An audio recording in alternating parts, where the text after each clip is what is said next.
a strategic thinking partner, and I do Okay. private advisory for founders. So if they're going through high stakes situations, I basically work through those situations with them to navigate clarity and direction. I got to share this because it sounds so corny to maybe the average male, but I literally have my hands on my chest and my heart in the morning. I wake up and I am like literally, I feel almost narcissistic saying like in love with myself. And it took me so many years, gigs, to get there. I hated myself, so angry, so pissed off, so resentful. And I'm just like, I feel like I wake up and the level of joy that flows from, by the way, this isn't every day. I have really bad days. I'm human, everyone.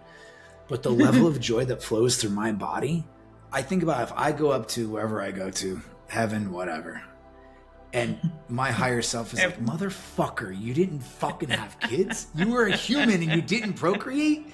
So my point is like, I look at it and I realize that like relationships suck. They're very hard. And they're also the most amazing thing you'll ever experience. And thus, that's part of the dichotomy of life. And everybody wants the heroes. Everyone wants to be the hero without taking the hero's journey.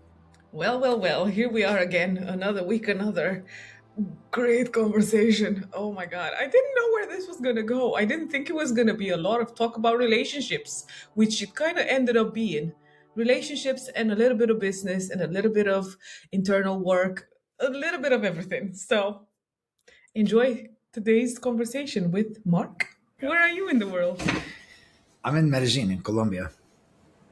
I have never heard of that place. I've heard of Colombia, but how long have you been there Medellín? for? You never heard of Medellín? No. Where Pablo Escobar is from? Yes, I mean I've heard of Pablo Escobar, but I didn't know he was from there. So no. Yeah. I've been here for 2 years this time, and then I was here for a year in 22 to 23. Why there? Why did you? How did you end up there? Are you Celsius or are you Fahrenheit? Celsius more, but I think I understand Fahrenheit a little bit as well. It's if it gets below 17, people are losing their mind, and if it gets above 27, people are losing their mind. So that's Celsius then. Yeah, it's insane. I mean, like it's 15 to 25 year round. It's just absolutely gorgeous. They brought in forest engineers, worked with the civil engineers. They brought in 1 million trees. The city's like just it's. I've never seen a city like it in my life. It's so beautiful. Wow. The people are very kind.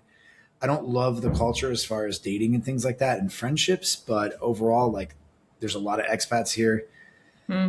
It's 3-hour flight to Miami. People don't realize that. It's a beautiful place. I love it. The women down here are absolutely stunning, but like I said, I don't really dig the dating culture. But it's like probably You're gonna have to share that part. I don't know what do you mean you don't dig the date? What's it like? I mean, dating in general, anywhere in the world, I find is fucking horrendous. nowadays it's terrible, right? Because I've been in relationships for the last, I don't know, for a while, my whole life pretty much, but I haven't really dated in, I don't know, a decade. So now that I'm forced to date, I'm just like turned off. So it could just be the culture as a whole, right? Like that's possible. Like the world, I'm saying. But here in the United States, when a man and a woman marry, they become a team, and that's the focus. Down here, they're so family oriented that you're kind of like an ancillary part to their family. The family is always the priority. You're not really the priority. And also they have a culture where the family's so connected that a lot of times the women and the men will be at home in their 30s and 40s. And so you don't really have adults. It's like you would say you date a girl, and let's just say she's 30 years old. 30-year-old in the United States when I was growing up probably had job, business, her own house, car. This girl's never paid her own cell phone bill or moved out of the house. Doesn't mean she doesn't work. It doesn't mean, but she's like a kid. And this goes for the men too. And so that's been very challenging for me. And it's just part of the culture. It's beautiful that the culture is so family oriented. That part is much better than the US in my opinion. But where they suffer, because we all have pros and cons, they're not very mature, because how could you create maturity if you're 35 years old, you never left your parents' house? It's impossible. You have to go through hard things, and it just doesn't work, you know? I so fucking get it. So that's my challenge. I'm like, fuck this.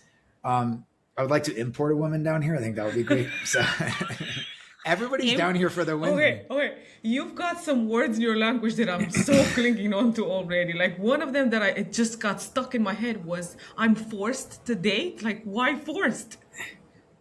Well, I'm not forced, but I'm saying like I'm not in a relationship. So if I want to be with somebody, I have to go out there and attempt to get out there. Oh, I know that You know? part. I get that.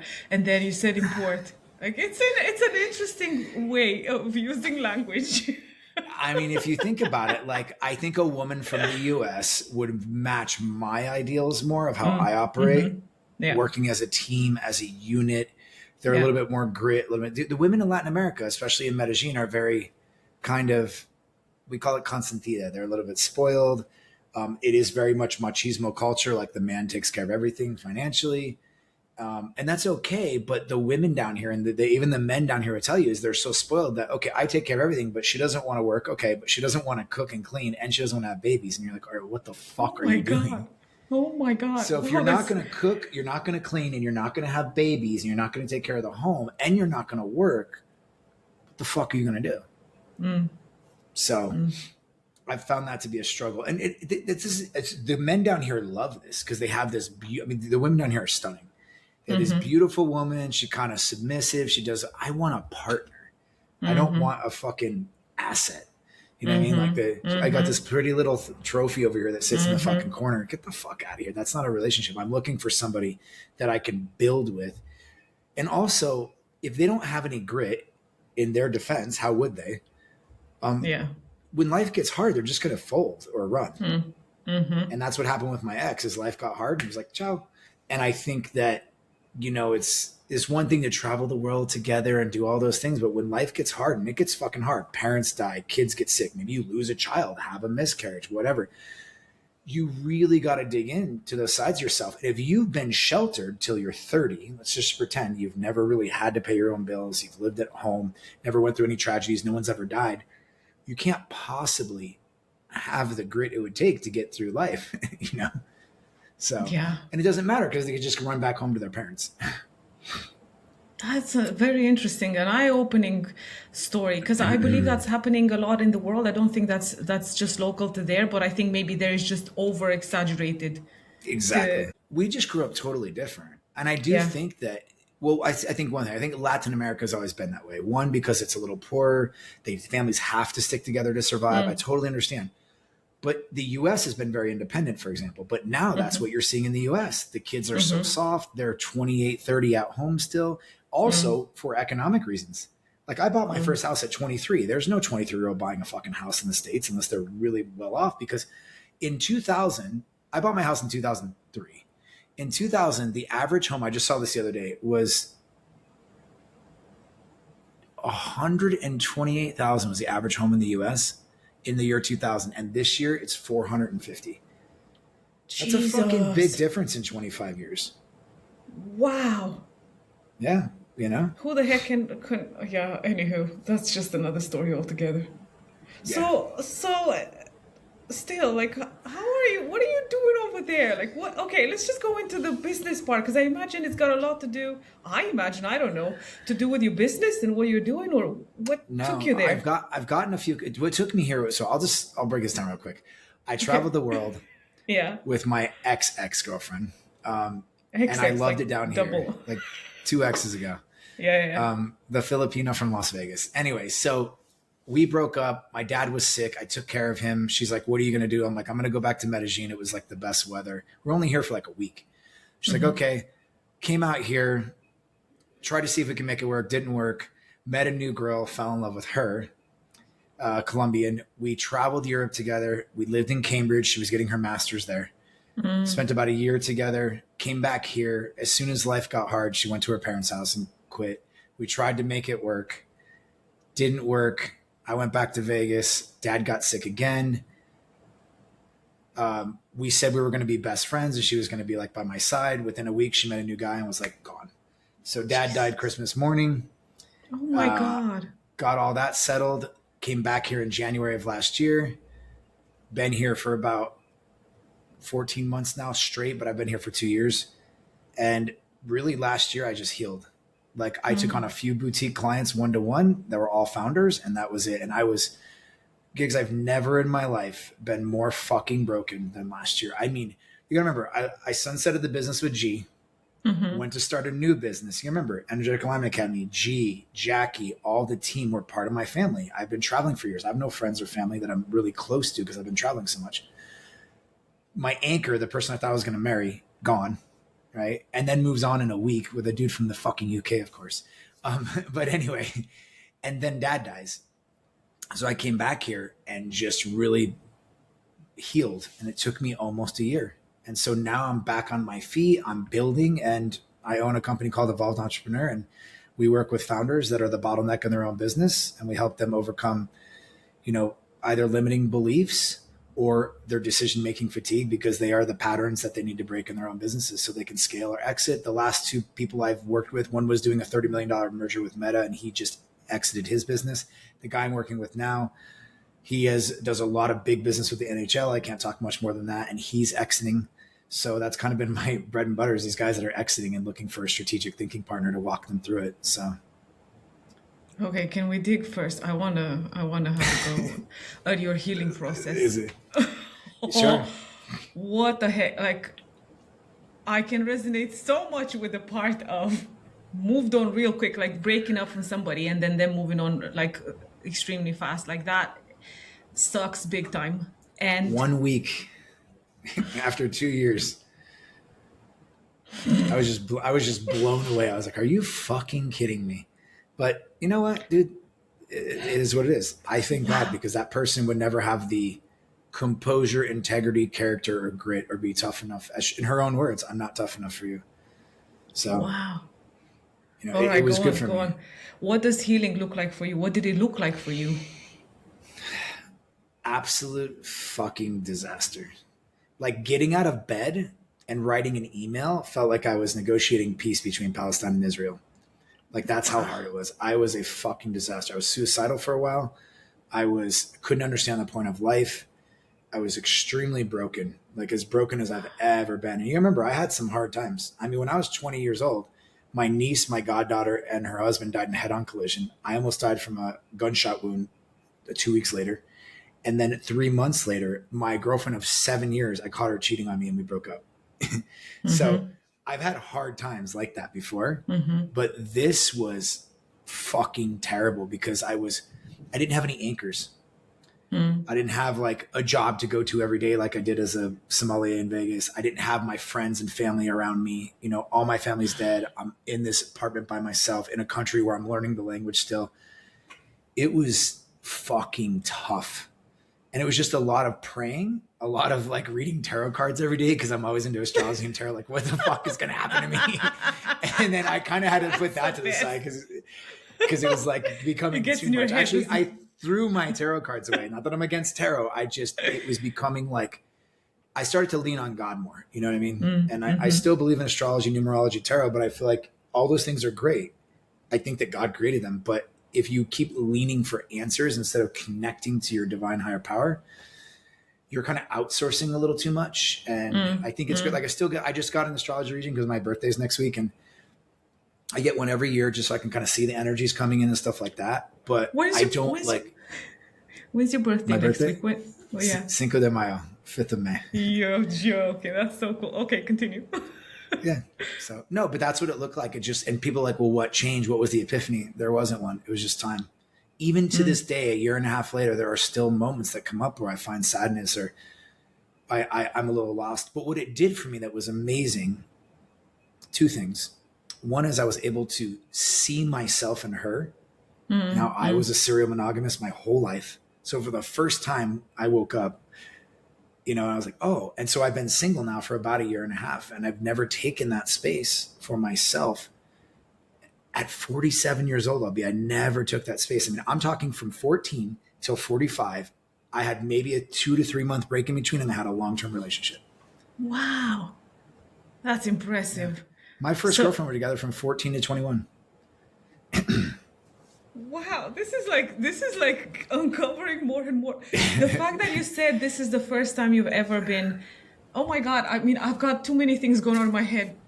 I don't even know where to go with this. Get a pen and paper. That's what I do when I do podcasts. I just write shit down so I that when they know, stop I talking, know, I but can then, ask. but then this is the thing with me. I like it more organic, to be honest. I like it to All go where it right. needs to go, and I love this. I already love this. Like the things that you've described so far, and being in that goo on your own, and in my head, that brings builds so much strength and Oh yeah. and love towards yourself as well, and Totally. knowing yourself and knowing what your boundaries, what your what's the word, I can't think of the values, what your values Values. are, what your foundation is.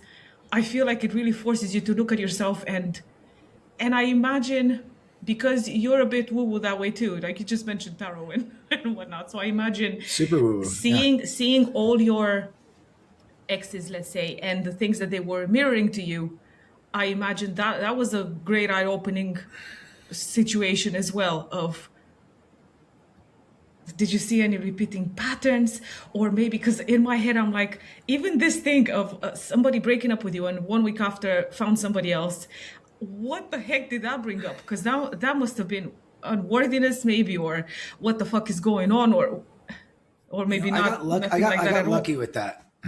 What it brought up was, did we ever have anything real? Did I ever really mean anything to you? Oh That's yeah. what it brought up the most. Was I ever important? Was this even? Were you just playing a fucking game? Like, did this matter? But I have to admit, and this is nothing against the guy if he ever watches this, but he's just not even holds a candle to me on almost every level. Mm, So for me, there was no jealousy. No, now, so the guy mm. she dated before me, good looking guy, tall, in shape, owns a business. This guy's like, just, if you can a typical boring Englishman, that's what he looks like. And he's just, I'm sure he's a sweetheart of a guy.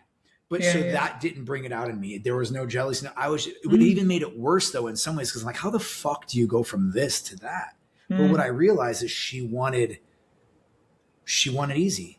She wanted somebody just like her father. mm, Easy, fucking simple, no pressure, was never going to ask her to do anything but just be pretty and be herself. Never going to push her to rise up, never, none of that stuff. mm, At least not the mm, way I did. And in her mhm, defense, I think it's probably a better match for her because she's lazy. She doesn't want to do the work. The work's fucking hard for people to do. And so, I think it's probably a better fit for her. And I need somebody that's going to fit me better one day. But I think the hardest part was, like I said, was it ever real? Because in the beginning, I mean, she promised me the world. I mean, it was like, this is it. I want to have your babies. We're going to get married. I mean, this is all her. She pushed that whole agenda. She was 27. She's like, I need to have babies and be married in a Catholic church before I'm 30. I'm like, let's fucking go. And wow. then, life gets a little hard. And she's like, nah, I don't want to do this anymore. And you're What just does like, what what the does fuck? life gets a little hard mean? What exactly, We, if you want to we share, of came, course. yeah, here's the other part. My apartment, I can't even show you right now because it'll fuck with my mic, but my apartment is beautiful. This is not a fake background. Like, we live in Medellín. The weather's gorgeous. We're a 5-minute walk to her parents' house. I can't believe we're talking about my ex. This is so random. I haven't talked about her in forever. Um, Shit happens. like, right. So like, I was like, hey, are you going to get a job? Like, what are you going to do? You just got this master's from Cambridge. And she was just like, yeah, but like, I don't know. I want to like take some time to settle in. And this is like August. And I Hmm. was like, and by the way, I was going through financial issues because I sunsetted with G. I had no income and I was rebuilding again. And she's Hmm. like, yeah, maybe January. I'm like, it's fucking August. What do Hmm. you mean January you're going to get a job? And then she wanted to go back to her old job that she said she hated. And I was just kind of blown away. I was like, but I thought we were going to build this like foundation down here. We were going to be the liaison. I was going to do a 501c3 in the States, get funding, help her build NGOs. And we had this big dream. And it's just like, all of it was like, yeah. And you just realize it was all talk. Because still today, she's not doing much. Now, maybe in this exact moment, but at least from the last year and a half that I've seen from friends, she hasn't really done much. So it's like, it's just this part. And what I learned from this is everybody wants the dream, but nobody wants to do the work. And when you get around a person like me, who literally it's my job to motivate and inspire people, right? I Hmm. can bring such an energy and charisma that people are like, I want to be at that fucking level. And I think that's great. I love that about me. But when when reality kicks in and you have to do what it takes to be at that level, that's really hard. So That's really hard. where does that translate in your business? Like, tell me a little bit about that. Like, what do you do right now? Because I know you've had many. I would even want to know what you've done in the past, to be honest, like the things that you've dealt with before that got you to here. But up to you which way you want to go. I mean, right now I'm a strategic thinking partner and I do Okay. private advisory for founders. So if they're going through high stakes situations, I basically work through those situations with them to navigate clarity and direction. And when you're going through an exit that with a, millions of dollars deca millionaire funding for the last decade, when you're going through another same thing, like you're signing a $50 million contract, like these are high stakes situations. Founders have nobody to talk to. Let me tell you, they can't even relate to their business partners half the time, their wives, their kids, nobody. And to be able to talk to somebody who has my wisdom, experience, intuition, discernment, and capacity to hold soft feminine space while holding masculine space, to be like, let's fucking go now. That's very rare. And they all say the same thing, especially the women. I've never met somebody that can hold such gentle space for me and at the same time be like, motherfucker, you're fucking going to go do this right now. And that's a weird balance, right? And so that's what I get paid for. Wow, that's so impressive. And I love what you said there about the masculine and the feminine, because yes, that is very rare. And I know we all have that within ourselves. And I imagine you kind of learn to do that for yourself in all the things that you've been through, because otherwise you wouldn't be able to hold. And from what you said, you bring all of those parts to the table, as in not just the business part, but also the intuitive part and maybe a little bit of psychology in there as well, and guiding them. And that's very interesting. Yeah, I mean, I think it's priceless. I think when you look at high level, like when you look at the big coaches, like let's look at Bill Campbell, right? Jeff Bezos, Mark Zuckerberg, Steve Jobs, Eric Schmidt from Google. Like he coached all of them. And when you really look at what he was doing, is he was working with them to specifically work on, I'm sure, mergers and acquisitions, but primarily scaling. And he was connecting with them on how they function and operate and their patterns so they could be the leaders their team needed. Like they can't lead if they can't see themselves. And he was that mirror for them. And they built amazing companies. And when they couldn't, they brought people in that built amazing companies.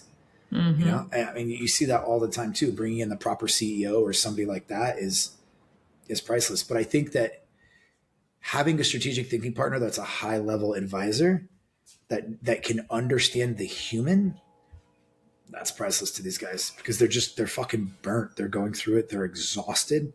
They're destroyed internally, and they need somebody to be able to release that with.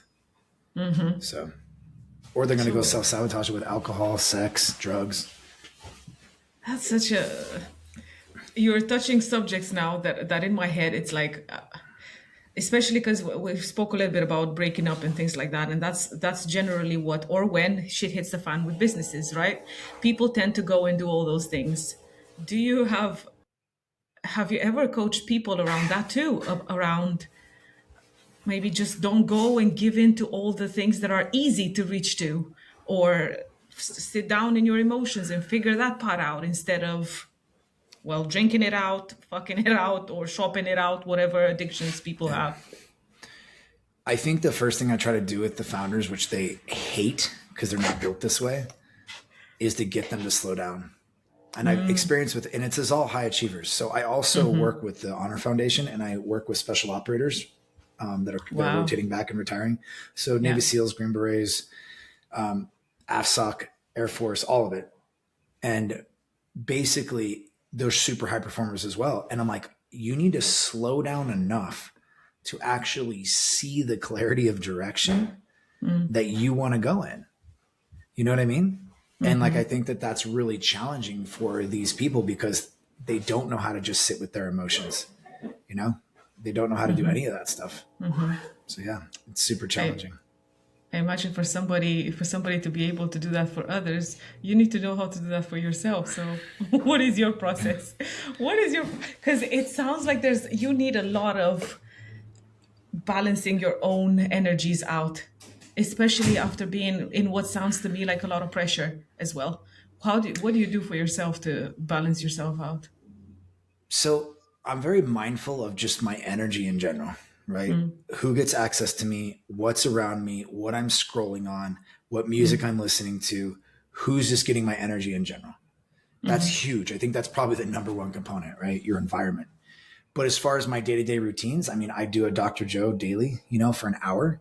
I mm, do this kind of sun salutation to child's pose 3 times in the morning, and it's like one's a release, gratitude, and then a filling up of how I want to approach the day. I journal every day. I read every day. But remember, I've created a life where I have a lot of time yeah, yeah. and I have a lot of peace. And as I build this next chapter, I've actually had a couple of advisors, one I just spoke to today, where I'm very mindful of how I'm going to go into this next chapter, because remember, I understand the internet game as good as anyone. I could start low ticket funnel, setters, closers, build a community, start making 100 grand a month again. And like, to do that though requires it's not who I am anymore. And so what I would tell people Mm, also is, who are you and who the fuck do you want to be in this next chapter of your life? Because mm-hmm, for me, I like moving a little slower. I'm approaching 50, right? Like, I like having more methodical time in my day. I just saw this thing about Tim Ferriss. He's like, how does your day look? He's like, honestly, it's pretty boring. I don't do much of anything. And I take about 5 weeks to make a decision. And wow. then once he makes that decision, now it's fucking balls to the wall. But that's Yeah. how I am too. And so it's this kind of pendulum swing. And I Mm, think that, just now that you're talking on this subject, I want to share with the audience, there's a big thing that went around. So, Alex Hormozy, right? I love Alex yeah, Hormozy. He's yeah, amazing at what he does, but I think he's a miserable fuck. And I think he's suffering. And I'm just being honest. I think deep inside he suffers with miserable fuck's not the right word. I think deep inside he suffers. And I watched him with Tony Robbins, and I was so proud of the guy because he really opened up to Tony, and he admitted, like, mm, he's like, and Tony's like, fuck your suffering. These are Tony Robbins' exact words. And realizing that we're all chasing, but I'm telling you right now, anything over, call it 5K a week, there's no ROI mm, unless you just want to do good things and have impact. But to kill for that, there's no ROI. And so what you really start to see is like, what kind of life do you actually want to build? Because I mm-hmm, sit with my roommate, like, cool, you can add 10 more zeros to my bank account right now, and I'm still going to go to the gym in the morning. I'm still going to go to my coffee shop. Whatever it is. And I think people are solving for X with a formula that gets them Y. And I think that that's a big problem in life. And I think that that's what I've learned. And that's what I give my clients is I've really slowed down and found peace in my life. mm, Like, I got to share this because it sounds so corny to maybe the average male, but I literally have my hands on my chest and my heart in the morning. I wake up and I am like, literally, I feel almost narcissistic saying, like, in love with myself. And it took me so many years, Gigs, to get there. I hated myself, so mm, angry, so pissed off, so resentful. And I'm just like, I feel like I wake up and the level of joy that flows from, by the way, this isn't every day. I have really bad days. I'm human, everyone. But the level of joy that flows through my body, I mean, it's like, what the fuck? It almost makes you a little bit lazy because you're like, you want for nothing. You're just like, oh, look at this fucking sunset. Oh, look at this cup of coffee. Oh, look at this green tree. Look at this. I have these awesome squirrels outside my window that are red. We don't have red squirrels in the US. So it's Okay, it's a yeah, like bit weird that you just mentioned squirrels. That's weird. Also, I believe that way you described is not narcissistic at all because it's authentic and it sounds to me like that anyway. It sounds authentic and it yeah. sounds embodied and it sounds healthy self-love. It doesn't sound like narcissistic tendencies at all. And also, you said you've worked to get to this point, so Truth. fair play to you and being It's able a to enjoy. blessing. Yeah, being And able to enjoy. Sorry. I don't want to lose that. Mm-hmm. I'm scared to death to lose that. What I mean by that is I don't want to create a business that makes me miserable. Wow. I Yeah, love I that. want I think people these days and whatever, even our generation, let's say, we have been so much trained to hustle, right? Culture is humongous. And to actually figure out that maybe I need to slow down. And I think for you, the slowing down and taking decisions longer is probably partly because you're Taurus.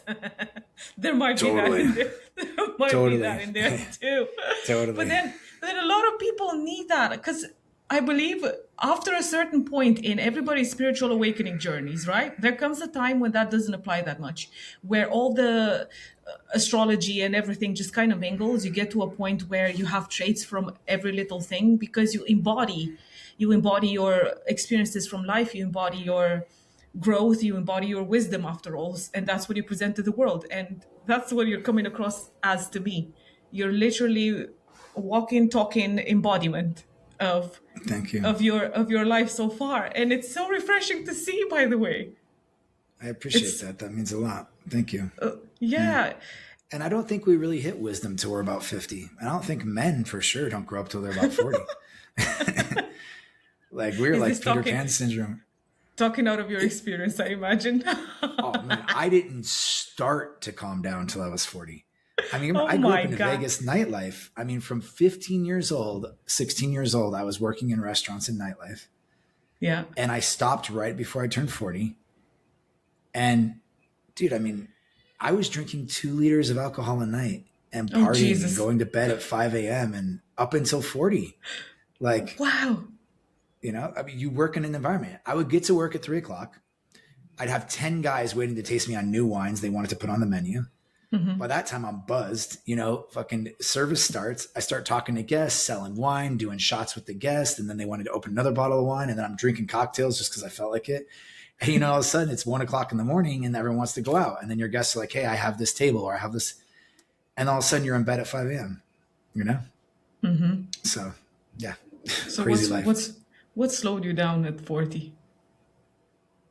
I think if I could give anybody any wisdom, the number one thing you can do to change your life is change your environment.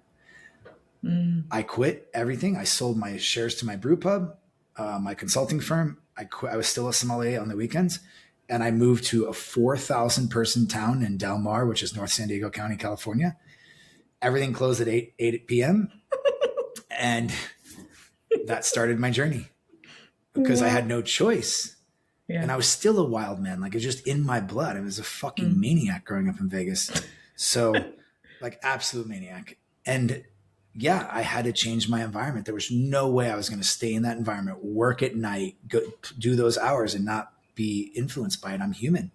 I tell you, like, I've been a fighter my whole life. So like, you want to be a great jiu-jitsu fighter, go to Austin, Texas, or go to San Diego. Those are the 2 meccas. You want to go be a great MMA fighter, probably go to Vegas. That's one of the meccas. Like whatever it is that you want to do. Like if you want to open a startup and you want to get VC funded, go to Silicon Valley. They fund more in Silicon Valley than all 9 other countries or cities, I should say major cities, but they're in other countries combined. It's probably a better place, So I understand the environment part, and I think on a personal level, I feel like that's what I need sometimes in my life. Many totally. times I believe that I'm not in the right place. Many times it just feels like I'm going against the flow. If that makes sense, it's like door open, no door open. Like knocking on all the doors and none of the doors are opening, and I'm like, what's the path of least resistance right now? As Abraham would call it. What do I do? How do I stop? And that was the conclusion that I got to as well, of maybe it's the environment. And I also know the environment doesn't change until you're ready to change. So I believe at that point, as much as you said it was the environment, you were probably ready somewhere for some other major change in your life. I think there's a catalyst itching underneath, but you've got to listen to that catalyst and make the move. Whether that's a new city, that's new people. For example, I'm alone now. I'm still nomadic. I'm going to go to Mexico City in a couple months. I'm going to Mexico City specifically because I have a higher value network there in regard to business founders. It's a tech startup city now. There's 20 million people as opposed to 2 million people. If I don't put myself in those rooms, I'm never going to have the type of clientele that I want to have. And then from there, it's a direct flight to San Francisco, a direct flight to London, and a direct flight to Miami, and a direct flight to New York. Those where all the founders are. Those where all the startup hubs are. Same thing in your life. I mean, if you don't have a group of people, like if somebody lived with me for 2 months, they're probably going to be in better shape. Their mind's going to be healthier. They're going to be more spiritual. Like you got to put yourself in the room with people that are just doing the things you want to do. Otherwise you're just, you will never rise above your environment. You won't. They will eventually drag you down. You might be the leader of it, but you'll never rise above it. Is if you put yourself in the room. You put yourself in the room with Jeff Bezos and Elon Musk every single day for 1 year, you are not going to be the same human being. Yeah, I totally agree with that. There's no faster way. Yeah, you become the 5 people you surround yourself with, right? That theory. 1,000%. And here's the thing: if you have, I'm just going to use men for example. If you have a wife and she's not overly ambitious, nothing wrong with that. You have 2 kids, and that's the majority of your inputs. Well, what the fuck do you think is going to happen to you? You're going to lose your masculine edge. And that's why you need brotherhoods and environments. Same thing with a woman. If you're just hanging out with your kids all day, taking care of them, and that's all you've got. No one's stimulating you. You're stimulating everybody else. You're pouring into your children. You're pouring into your families. Like, you need to have environments that uplift you. So. How does somebody go about that? Like somebody that's, let's say, playing the victim card of, well, this is my life and these are my circumstances. How does anybody go about changing that for themselves? So easy. Cheap online community. I'm about to join one right now. A guy named is Jack Moses. It's just for creators, much younger people than me. But I'm really getting into content creation. I've been posting close to 5 times a day. Some days I don't, but and these people are all about content creation. And here's the reality, just from the victim perspective, they're young, they're hungry, and they're building something. And it's $33 a month.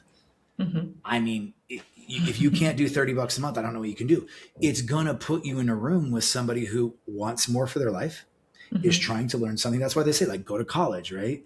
Go put yourself in an environment. If you can get in an online room for 10 to 50 bucks, call it 100 at the most, with people that are making real fucking changes and doing things in their life. And you will eventually, it'll pour into you. It'll wear off on you. You will absorb it. So that's my opinion. I'm doing it. And I have a ton of wisdom and experience in people. And but the reality is, like, I just don't have the click or the crew yet. I haven't built it, because I've been nomadic for the last 6 years. So what do you learn in that little group that you said you joined? What exactly do you guys do? I haven't joined it yet. I'll be joining this week, but a buddy of mine's in there.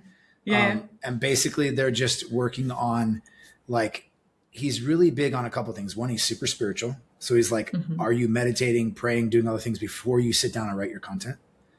2, how are you writing your content towards people? I think people talk about what they want to talk. They don't understand how marketing really works. And then the authenticity piece, like really being authentic. Because what you're starting to see today in the marketing world, Phoenix, is really, I don't know why I called you Phoenix. I just saw your thing there. That's all right. Phoenix, gigs, whichever. I know. I prefer to call you gigs. But you don't really, what was I talking about? Marketing and people. Yeah. So you don't really understand today's world is that, like, people want your help with certain subjects, but they just want to see your life. And so we're going into an economy where people that just show who they are, talk about what they believe in, focus on those ideas, dude, they're crushing. Because it's like, and also I'll buy your thing. So what they're saying is really broad audience, very defined niche. So, hey, this is what I work on and this is who I help, but I'm going to talk about jujitsu. I'm going to talk about boxing. I'm going to talk about books that I like. I'm going to talk about Vegas and being a sommelier because people want to know me, I mean, YouTube is the #1 media company in the world now, bigger than Disney, bigger than all of them combined, actually, bigger than. Wow. Like, it's the future. No one's watching TV anymore and Netflix and shit. They are watching YouTube and they want to see our lives. This is why live streaming is going to blow up. Everyone wants, it's like live streaming is what our generation era was like Jersey Shore, Like no, it is, but everybody wants to see your life. They just want to see live streaming. What are you doing? Are you cooking? Are you arguing with your partner? What are you doing? Because it's so funny because I can see that it's distraction after all. We're all so in love with seeing what everybody else is doing because we can't look at our own.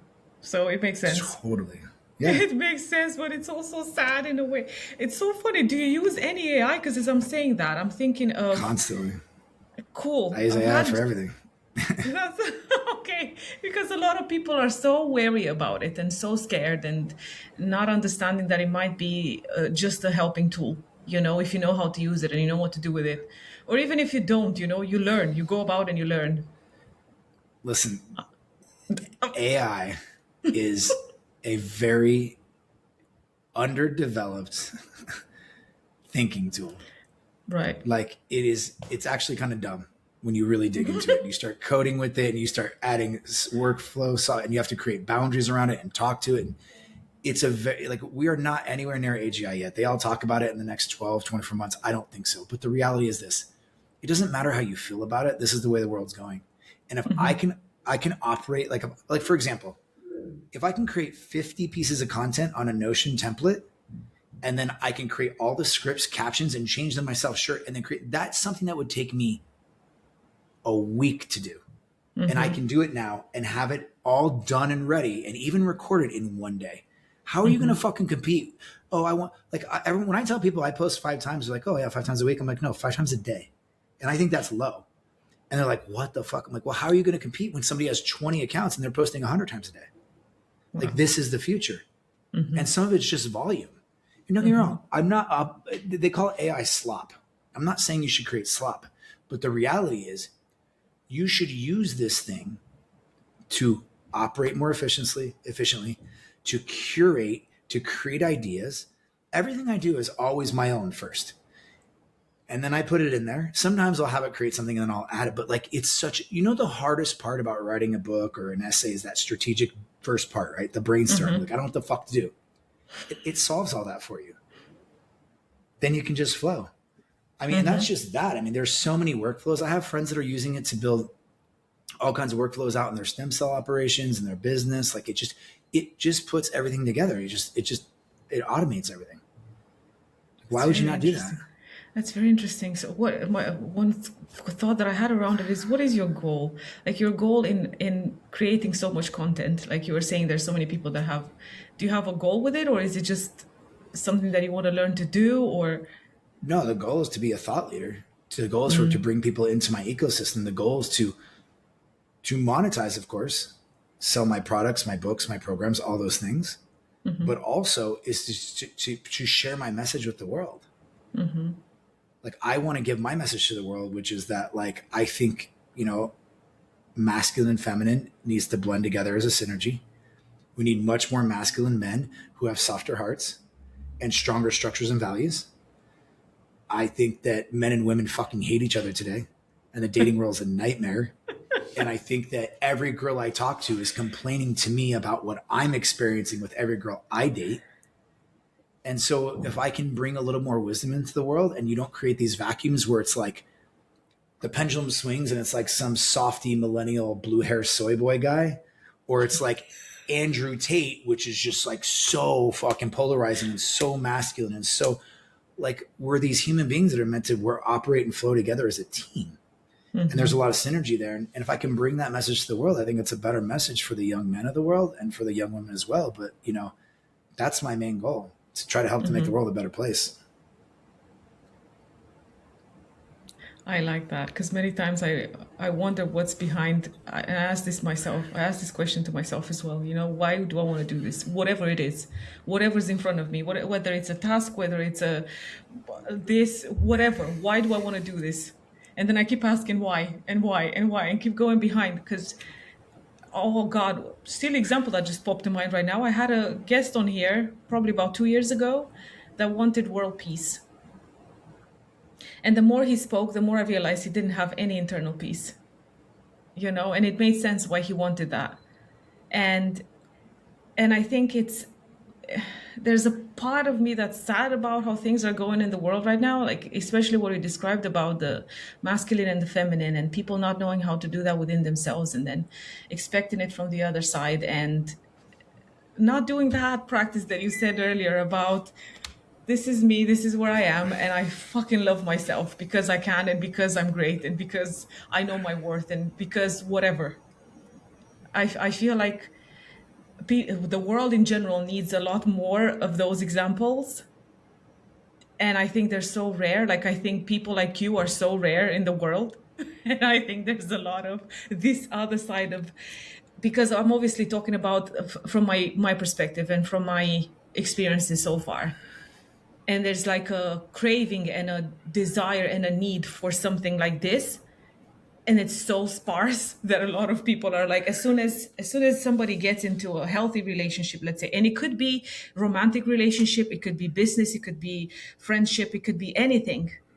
It's like whoop, it sucks you in so much, and it puts so many mirrors in front of your face as well, because I feel like that's what a balanced human being does.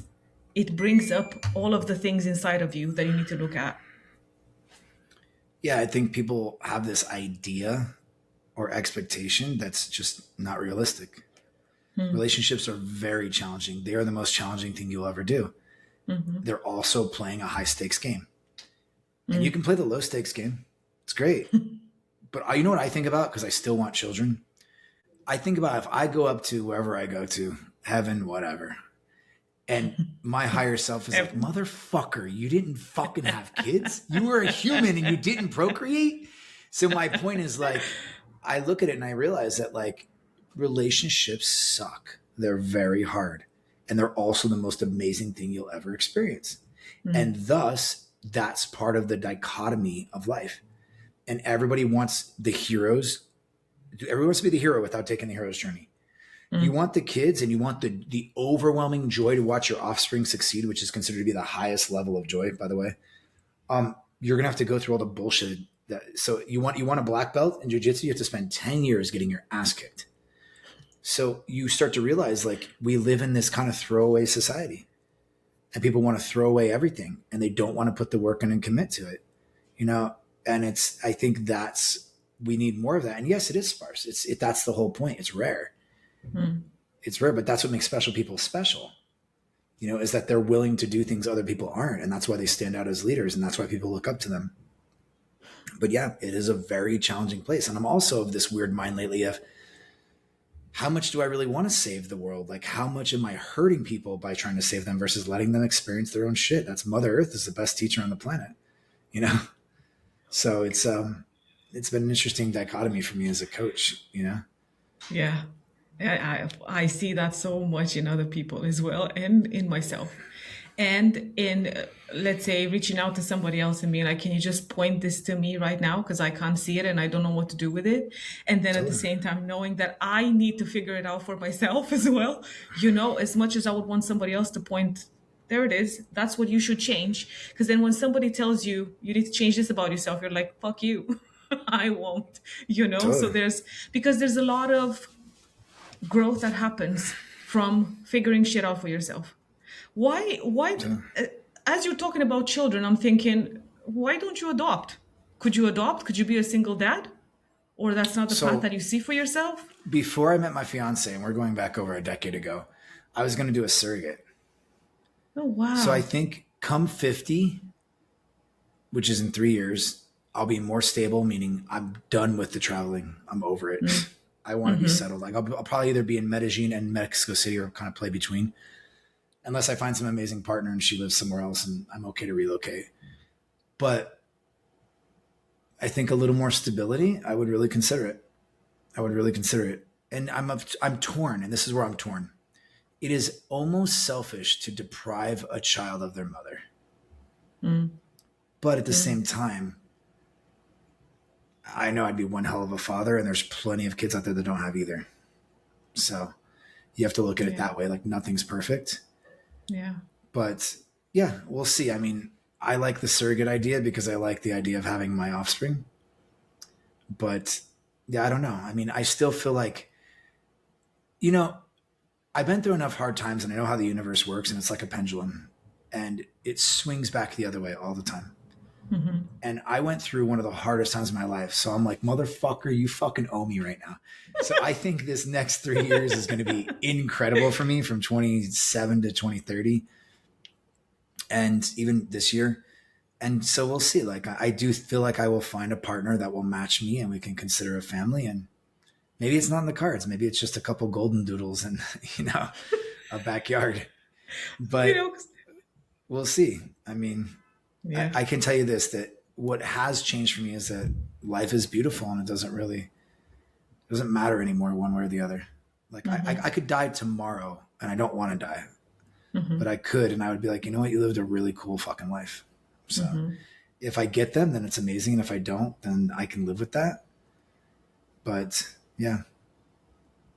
It's such an interesting one because we always crave so much what we don't have, and I know. I thought about that because too.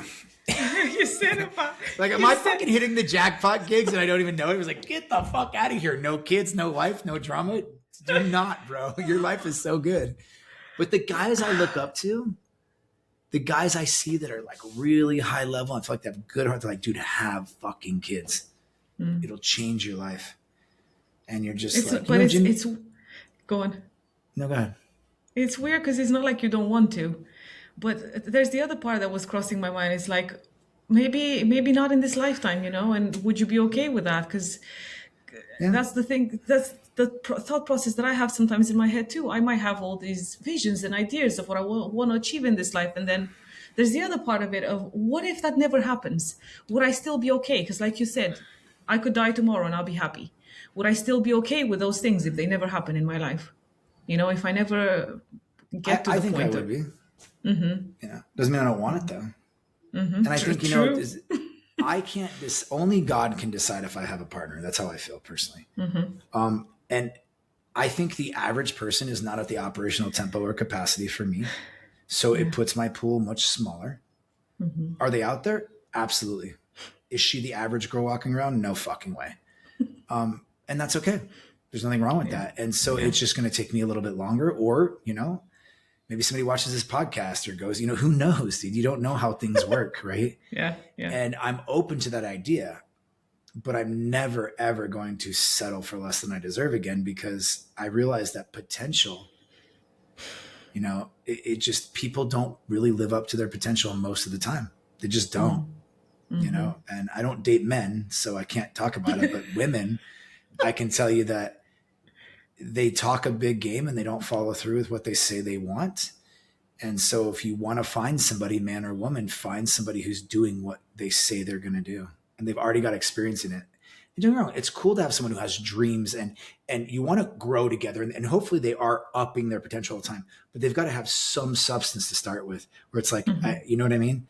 Or and I think that's one thing that's interesting about men versus women. And I'm going to be really polarizing here, and I don't care who cares, is men will take on a woman who doesn't have a lot because they're in love and they believe in her, and they will nurture and build that person side by side with them. Women don't do that. They find they're hypergamous. They want resources. The average woman does not do that.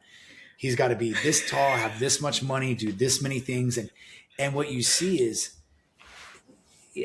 to me, I think that removes all the capacity for love. I think that we should both be able to go in together as a unit and build each other. And that's another thing is I would like to build a little bit with my partner instead of finding somebody who just wants the finished product, I guess is what I'm trying to say. Because I'm still building. I'm starting over again at my age. After what I went through, I had to start from scratch. Now, is that really from scratch? No, I know how to do a lot of shit. Yeah, it's a different kind of zero. It's a different because you've got a lot of experience behind yourself. It's Totally. so interesting. It's so interesting because you did say the average, because in my head is what you were describing is like, that's exactly what I would say about men. Exactly the other way. And this is the thing I have to ask myself. Is it just my algorithm on Instagram? Is it my dating experiences? Because all my girlfriends who I consider good women tell me the same shit I'm telling them. And I'm going, what the fuck? Well, why don't we meet each other then? Why don't the good people meet the good people? But I also think, like the thief doesn't go to the ghetto to rob. He goes to the shiniest house on the block, right? In the mansion. And when you think about it, I mean, people who, when you have that energy and that light, people are coming for it. You draw everything. It doesn't matter if it's a butterfly or a moth. Yeah. And I think you draw the negativity as well, because like you said, moth to the flame. Yeah. And then what exactly does that teach us? Because I see that everything for me is, what is this in me? Because I can keep saying the story of, I have had this partner that was like that, and then I had another one that was exactly like that, the same as the first one, and then I had another one and it was the same as the other two, and it's like, when do you realize it's you? You're always a common denominator. Yeah. And I'll give you one little shift there. It's those motherfuckers too. Okay. Because they don't get off the hook. But why do you keep choosing that? And that's very simple. I can tell you, for me, I've had a dozen failed relationships, literally a dozen. Crazy. I was just looking for mommy's love. My mother was married 7 times. I felt very abandoned growing up. And so I just wanted a woman to love me. And I have a ridiculous amount of love to give too. It's kind of my nature. I think Tauruses are that way too. And I love being in love more than anything. And I just wanted that reciprocated. So I was willing to give more than I was receiving just to get that. And I really think that now that I've been able to be alone, now the answer, if anybody wants the answer, it's very simple. Slow the fuck down. If you really like a girl or a guy, don't have sex with them for a minimum 90 days. Minimum. Get to know them, see who they are. Because everything else, I mean, if you know anything about the human brain, the moment you meet someone and there's a vibe and you have sex, for the next year, you are intoxicated with a fucking plethora of like a prescription drugs flowing through your brain. And that's a fact, because you're designed to bond for a year, have a baby, and then the guy goes on to the next thing maybe, or whatever, and you're not thinking clearly. So don't have sex, vet them, take your time, get to know who they are as people, and then you can make a decision if they're compatible. Because chemistry and compatibility are 2 different things. My ex and I had chemistry that was insane. She would even tell you that right now. She's on the podcast. She probably in front of her new partner. Like the chemistry was a little out of this world, as she would call it. But that doesn't mean you're compatible. Yeah. That doesn't mean you see life the same way or you want to live life the same way. And that's important. I mean, if you want to be president of the United States and your partner wants to be living in a small apartment and like retiring in a cottage somewhere, those people aren't going to fucking match. It's too much tension, So, what's up? I love this. I like quiet moments as well. I like quiet moments. I've noticed it's very hard for people to have the silence. And especially in here, it's like, what's the next question? What's the next? I don't want to have the next question necessarily on the sleeve. It's like, hold on a minute. Let's just sit for a moment. You're a Taurus, no? No. What are you? I am an Aquarius. I am the most airy motherfuckers. Both of my exes are Aquarius. My dad's an Aquarius. I have these fucking Aquarius in my life. Besides being an Aquarius, my North Node, because I don't know if you go that deep into astrology, you probably do from what he said. North Node is in Taurus. So my path in this lifetime is to follow that. And I know for sure.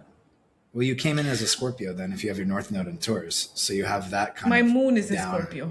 My moon is in Scorpio. Yeah. That's good for a Taurus because they say that anyway, go ahead. We're not going to get into astrology. What's your rising sign? Weird. I think it's Aquarius. I'm not 100% sure. I've noticed that it doesn't matter. Different platforms say different things. So I'm not 100% sure. Look at your rising sign, though, because that's really important in my opinion. What's your rising sign? Leo. Right? Duh.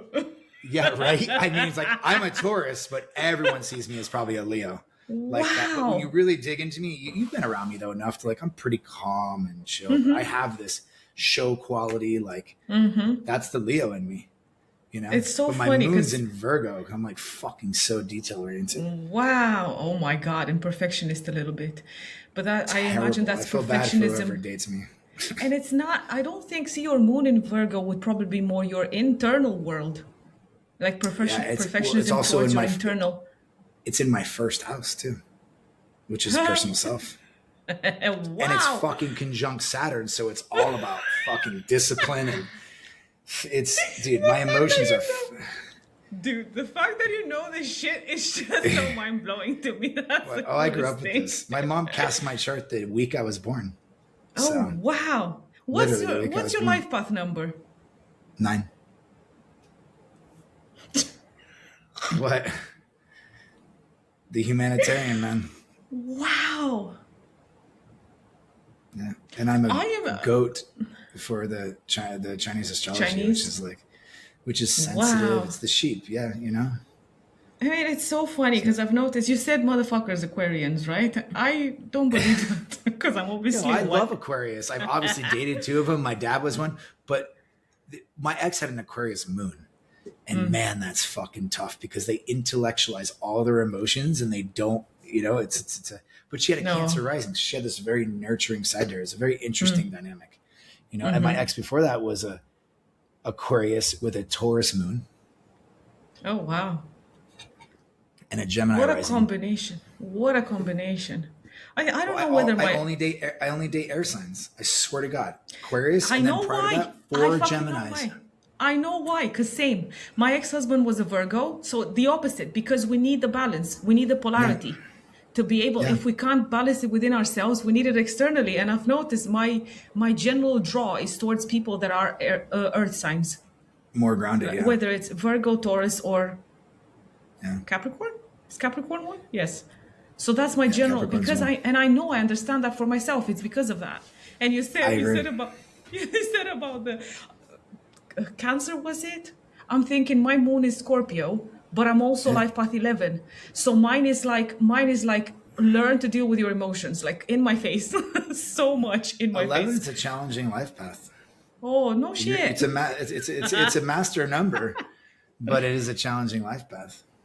So, and all that stuff too is amazing, and I believe in it all. But you also have to look at the reality of like, what are you doing with it? What are your choices? Yes, Well, they've because you can get proven. so wrapped up. Go on. Yeah. No, go on. You can get so wrapped up in all the, well, this is what that means, and that's what that means, and that's what Yeah. made me do this, and that's what made me do that. But no, not really.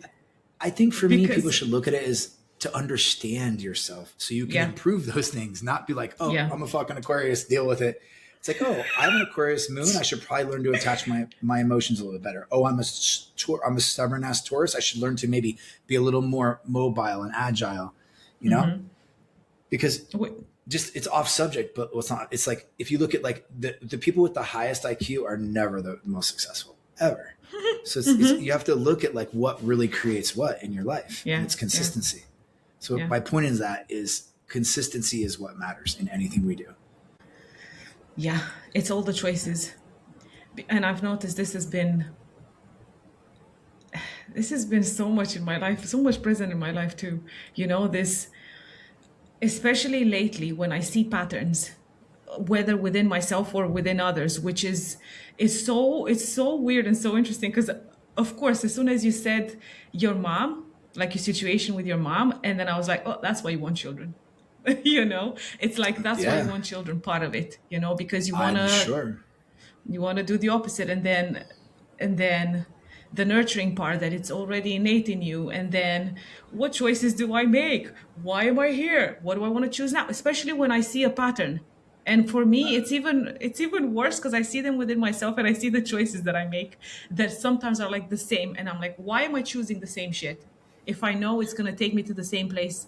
And that's the hardest to break, But I that's find. the universe teaching you your lesson over and over again Yeah, until you get it. It took me to 45 to get it, and I don't know if I've gotten it because I haven't dated yeah, again yeah, yet, yeah. like had a real relationship yet, you know. But I just think that people have to understand something too. I want to point out to the audience is, you guys, like all those things that supposedly fucked you up. Like I grew up in a highly abusive environment. I mean, my stepfather Yeah. was super abusive. All of those things also had positive effects. Maybe they made you want to love more because you weren't loved. Maybe for me, hypervigilance, discernment, and intuition, because I was so afraid every day to move around my own home. Look what it made me an amazing advisor and coach. So I think we also have to look at the reality of like what life produces. And it went back to what you said the other day, which is some people have to just go through their own shit. Best way to learn. And when you look at the best people, let's just look at the most successful. Usually they have a lot of trauma and they're trying to prove something. There's a guy that said, if you've done really well with your children, this was in Chris Williamson podcast, they'll probably be mediocre. And that means you're a good parent because they don't have any need to impress anyone or prove anything. And I thought that was really interesting, but he's like, that's the number one indicator of good parenting is mediocre children. Is that crazy? That And is this guy was like absolutely on the insane. Chris Williamson podcast. He's very well respected. I forget his name. And his mind, he goes, no, there's some people out there that just want to open that company or be a doctor. Sure.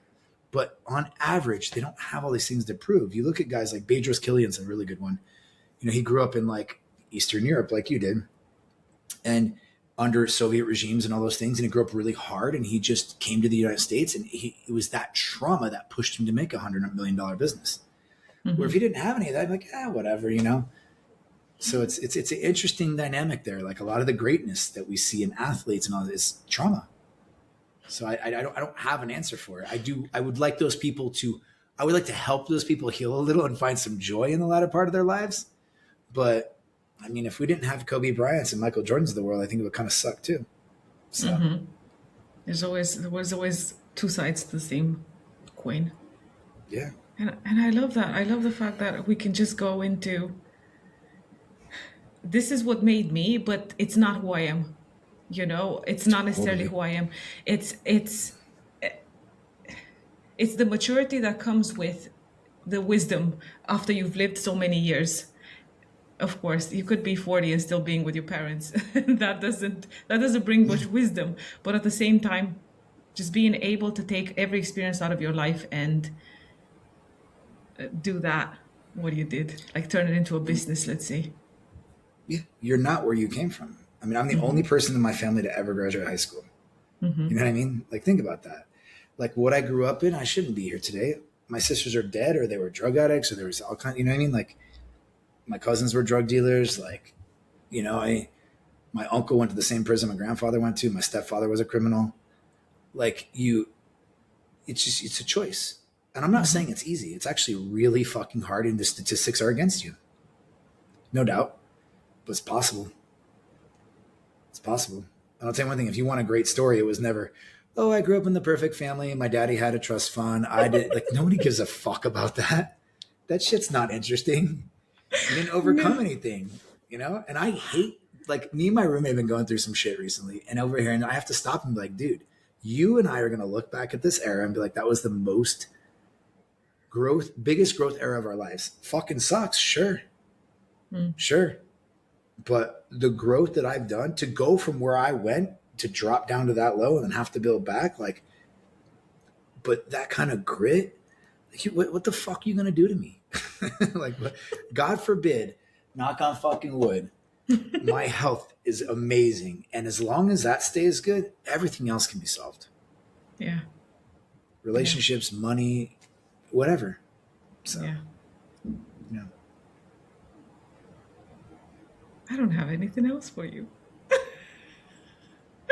I don't have anything else for you.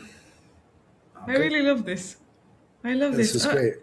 Anywho, if somebody, because I don't know how much we spoke about your business and whatnot, and I don't care for that, to be honest. But if anybody wanted to work with you, where can they find you? I mean, you can find me on Instagram at Marc Anthony Longwith, Mark with a C. And you can find me at evolvedentrepreneur.co on the website. And I'm trying to mess around a little bit with LinkedIn and TikTok and YouTube and all the things. But yeah, it's all there. So, but Instagram is kind of where I spend the most of my time. Yeah. Yeah. Yeah. Coolio. Cool. Well, thank you very much. Yeah, for sure. You made it to the end of the episode. Oh my God, congratulations. Also, thank you very much for listening and watching. And if you took anything out of this, make sure to like and subscribe. I'm doing that thing that everybody does. If you have any comments, put them down in the comments. If you have any ideas that crossed your mind when you were watching this, I would be more than happy to read through those. So, in the meantime, thanks for watching. See you next week.